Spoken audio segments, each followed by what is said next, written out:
Welcome to the Deep Dive. Today we're looking into a case out of Boynton Beach, Florida. And it's one of those stories that just sounds completely unreal. Yeah, it really does, like straight out of a movie script or something. Exactly. We've got marriage, a lot of deception, just layers of it, and a plot that is just wild. We'll be going through the sources. We have to unpack it all. And the main people involved are Michael and Daria Dipolito. They'd only been married for about 6 months when all this went down. So let's set the scene. It's the morning of August 5th, 2009. Daria Dipolito, she goes to the gym, like usual. Michael stays home. Then her phone rings. It's the Boynton Beach police. She actually misses the first call. Right, but there's a voicemail. She listens to it, calls back right away, and the officer tells her something that makes her rush home immediately. And when she gets there, well, it's chaos, isn't it? Total chaos. Police cars flashing, yellow crime scene tape cordoning off their house.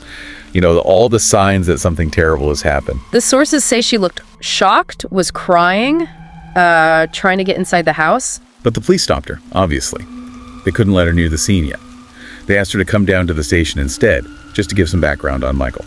Okay, so before we get back to that police station scene, maybe we should talk about Michael and Daria. Like, who were they? How did they end up together? Good idea. So, Michael Dipolito, he didn't have the easiest start. Raised by his grandparents, got into some trouble when he was younger. Yeah, involved in some illegal stuff. Drug dealing and fraud was a big one. Right. He actually got convicted in 2004. Defrauded people out of, was it like $200,000? Around that much, yeah. Big money. He ended up doing 2 years in prison for that. And then got hit with 28 years of probation. 28 years. That's a huge amount of time to be under supervision. Any mistake, and he's back in jail. Definitely a major factor hanging over him. Physically, people described him as like a big guy, a bodybuilder. Someone even said he looked like Johnny Bravo. Huh, okay. And he'd been married before Daria, right? Got divorced. Yeah. Now, Daria, her maiden name was Ghanem.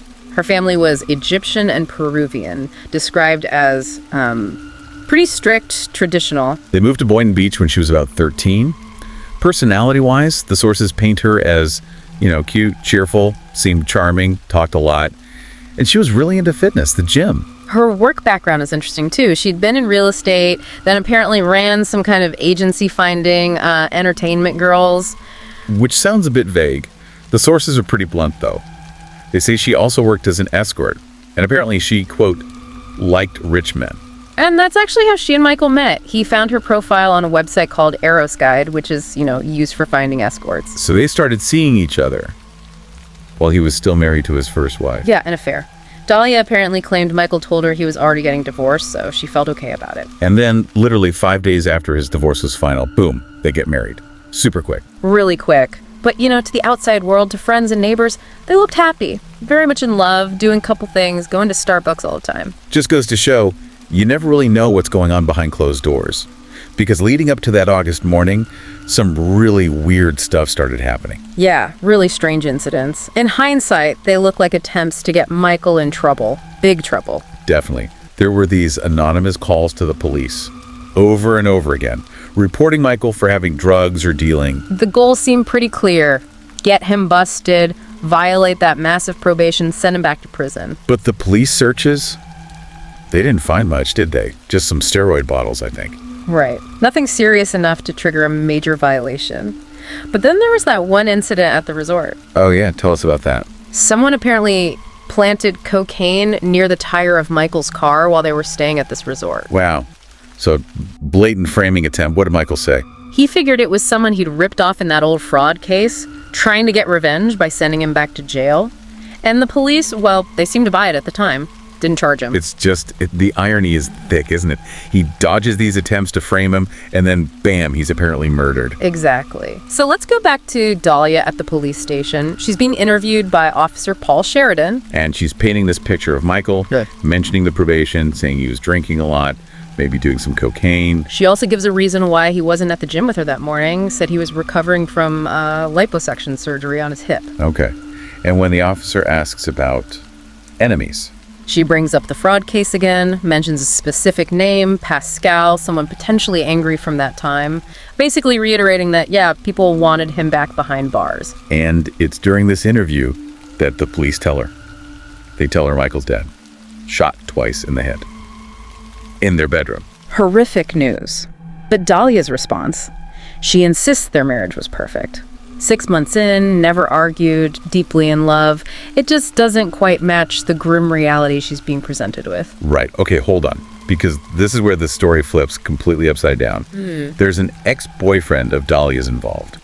Mohammed Shihadeh. Yes, Mohammed. He was apparently a businessman, maybe did some modeling, they'd broken up, but the sources say they stayed in touch. So just a few days before this supposed murder, July 31st, Dalia meets Mohammed at a gas station. And she starts telling him she's unhappy, wants out of the marriage. She even claims Michael was abusive towards her. Okay, relationship problems, wanting a divorce. But then she says something else, something much darker. Much darker. She doesn't just want out, she asks Mohammed to help her handle it. Handle it, meaning? Meaning, find someone, a hitman, to kill Michael. Because, according to her, he wouldn't just agree to a divorce. Just wow. From unhappy marriage to hiring a killer. That's a massive leap. It's shocking, but here's the first major twist in the story. Michael Dipolito wasn't actually dead. He wasn't dead. So, the crime scene. All staged. Because Mohammed Shihadeh, the ex-boyfriend, she asked to find a hitman. He didn't do it. What did he do then? He went to the police. He told them everything Dalia had asked him to do. Okay, that changes everything. So the police knew. They knew, and they decided pretty quickly to set up a sting operation, with Mohammed's help, obviously, to catch Dalia red-handed soliciting murder. So they had to build a case, get evidence? How did they do that? Carefully. On August 1st, the day after Dalia first asked him, Mohammed met her again. Same gas station. But this time... He was wired? Yep. Audio and video recording. Police were nearby, watching. And what happened at that meeting? Mohammed told Dalia he'd found someone, a hitman. Dalia then gave him $1,200 cash, supposedly for the gun. Okay. And she also handed over photos, pictures of Michael, pictures of their house, all documented by the police. So they have her on tape, providing money and materials for a hit. What's next? The next step was for Dalia to meet the hitman. This was crucial. But it wasn't a real hitman, right? No, of course not. It was an undercover cop, Officer Wadey. They arranged a meeting in a car, also fully recorded. And what happened in that car? Did Officer Whitty, test her? He did. He really pressed her, made sure she understood how serious this was, that there was no going back. Okay. He asked her point blank if she was sure she wanted this. And Dalia. Her response was chilling, absolutely chilling, according to the sources on the recordings. She said she was, quote, 5,000% sure. 5,000%. 5,000% sure. And then she added something like, behind her sweet appearance, she was actually much worse than you think. Wow. Just cold and all caught on tape. Every word. It showed this incredible split between the charming image she projected and this calculated person planning a murder. Makes you wonder, doesn't it? It really does. Well, So, okay, fast forward back to the morning of August 5th, the day the hit was supposed to happen. Right. So the police, knowing the whole plan, they actually went to Michael's house before Dalia left for her gym workout. To warn him. Exactly. They told him about the entire plot against his life. And then they took him to the police station. Partly for his own safety, partly so he could be involved in the final stage of the sting. So Michael was safe and knew what was happening. Then the police set up the fake crime scene. That's right. They made it look completely convincing. Yellow tape, police cars, officers milling around. They even had people pretending to be media, taking photos and videos. Setting the stage for Dalia's return. Precisely. Then they made the call to her at the gym. We mentioned she missed the first one, but called back really fast after the voicemail. Like she was expecting it. It seemed that way, yeah. Like she knew Michael was supposed to be dead around that time. So she arrives back home, sees the stage scene. What was her reaction like on camera? The police video shows her appearing very distressed, crying, interacting with one of the officers, Frank Lindsay. But there's this one detail the sources point out. When the officer started telling her what happened, he apparently said, "He has been." And Dalia started crying before he finished a sentence with the word murdered. Like she anticipated the word. Knew what was coming. It suggests that, yeah, like she was playing the role she thought she needed to play. And there was another detail, wasn't there?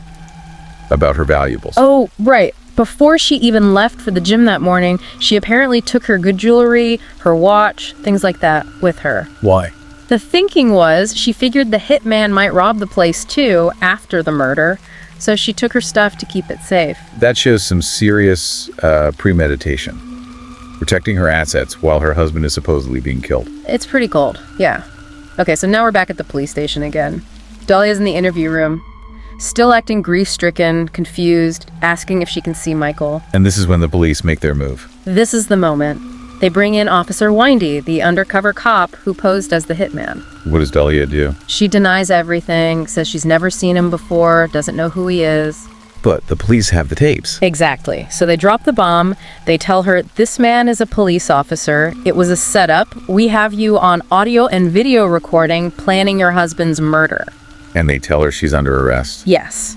Arrested for solicitation to commit first-degree murder. But even then, she keeps denying it. I didn't do anything, she insists. Then comes the final reveal, the really dramatic part. The biggest reveal of all. The police tell Dahlia that Michael is actually alive, and then they bring him into the room. Oh, man. What was that like? What did she do? Sources describe her pleading with him. Please come to me, she apparently said. And Michael, what was his reaction? He was quiet, apparently just told her he'd seen the evidence himself. That he couldn't help her. Just devastating. And then she was taken into custody. Yep. Still claiming she was innocent, but the game was up. So, with Dahlia arrested, the police started digging into the why.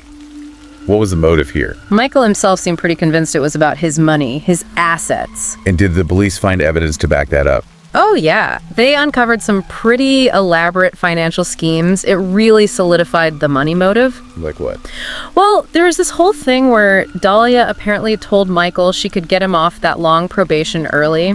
She said if he gave her $100,000 money he actually needed for restitution in his fraud case, she'd combine it with $100,000 of her own money and sort it out. Let me guess.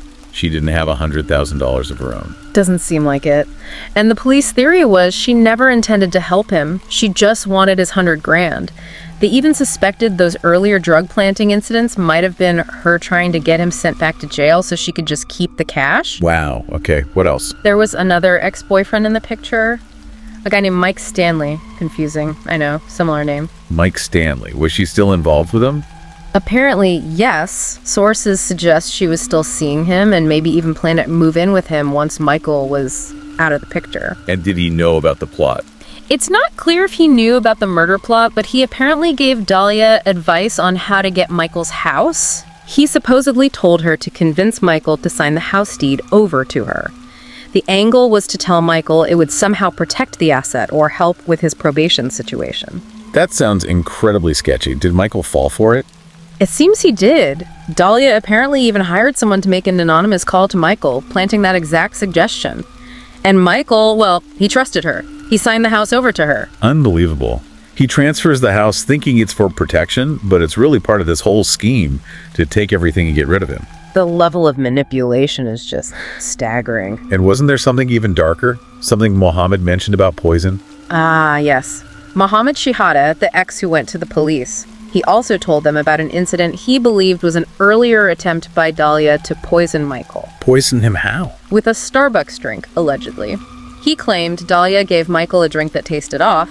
Michael apparently spat most of it out immediately. But he still got sick. Yeah, reportedly got really sick afterwards. Bad diarrhea, colitis, lasted for about 2 weeks. Mohammed thought he was lucky he didn't drink the whole thing. Did Dahlia admit to that? No, she denied that ever happened. But Mohammed seemed convinced it was a poisoning attempt. Just adds another layer of darkness to it all. Okay, so she's arrested. What happened next? The trial. Well, it wasn't just one trial. This case dragged on for years, through 3 separate trials. It got really complicated. 3 trials. Why so many? What happened in the first one? The first trial had this absolutely wild defense strategy. Dahlia's lawyers argued the whole thing, the hitman plot, everything was fake. A stunt. A stunt? How? They claimed it was all a setup, a kind of a reality show concocted by Michael, Dahlia, and Mohammed together, because the couple supposedly liked reality TV and wanted to get famous. Seriously, they tried to argue it was all fake for TV. Yep. They even pointed to Dahlia searching online for world's dumbest criminals, castingcall.com, as evidence. What did Michael and Mohammed say to that? They both flat out denied it, of course, said it was absolutely real. The jury agreed with them. Dahlia was found guilty. And the sentence? 20 years in prison, but she won an appeal. There were issues with how the first trial was conducted, so the conviction was overturned. So she got out. She was released on bond, put under house arrest, and this period lasted for quite a while, about 7 years until the next trial. She even hired a big-name TV lawyer, Howard K. Stern. Okay, so trial number 2. 7 years later, 2016, did they stick with the reality show defense? Nope. Completely abandoned that angle. This time, the defense shifted blame to the police. To the police. How? They argued the police staged the whole thing for their own reality TV ambitions. They highlighted that the Boynton Beach police had actually been involved in reality shows before, like Cops. They pointed to all the cameras used in the sting, and the fact that the video of Dalia's reaction at the fake crime scene got leaked and went viral. They painted it as the police seeking publicity. And they also mentioned her pregnancy, right? Yeah, Dalia was pregnant during the second trial. The defense definitely emphasized that, likely hoping for jury sympathy. So what was the outcome of trial 2? A hung jury. They couldn't reach a unanimous verdict. It was split, 3 for guilty, 3 for not guilty. Meaning they had to do it all over again. Exactly. Which led to trial number 3 in the summer of 2017. And the verdict this time? Guilty. The third jury found Daria Dipolito guilty of solicitation of murder. And the final sentence? 16 years in prison. But she got credit for the time she'd already spent under house arrest, which was significant. So it worked out to about 8 years left to serve at that point. Did she try to appeal again? She did, took it all the way up, but her appeal to the Supreme Court was ultimately rejected. So that finally closed the book on the legal case. Just an incredible, long, twisted legal journey. What about Michael Dipolito? How's he doing after all this? From what the sources say, he's moved on with his life. He apparently has a new fiancée now. He's expressed feeling very lucky, to have survived it all and to have found someone new. You can only imagine. What a terrifying ordeal to go through. This whole case is it's a masterclass in deception, isn't it? Absolutely. The layers of manipulation, the planning, it's quite chilling. And it really hinged on Mohammed Shihadeh making that decision to go to the police. Yeah, that was the turning point. Without that tip, who knows what might have happened. And the police work afterwards, building that sting operation piece by piece. Pretty impressive. It required a lot of careful steps to get those recordings, stage the scene, and finally confront her with the undeniable evidence. It really makes you think, though, about how well you can ever truly know someone. The difference between the face people show the world and what might be going on underneath. It can be vast. It certainly can. A stark reminder that appearances can be incredibly deceiving. Well, that's all the time we have for this deep dive into the Daria Dipolito story. Thanks for joining us.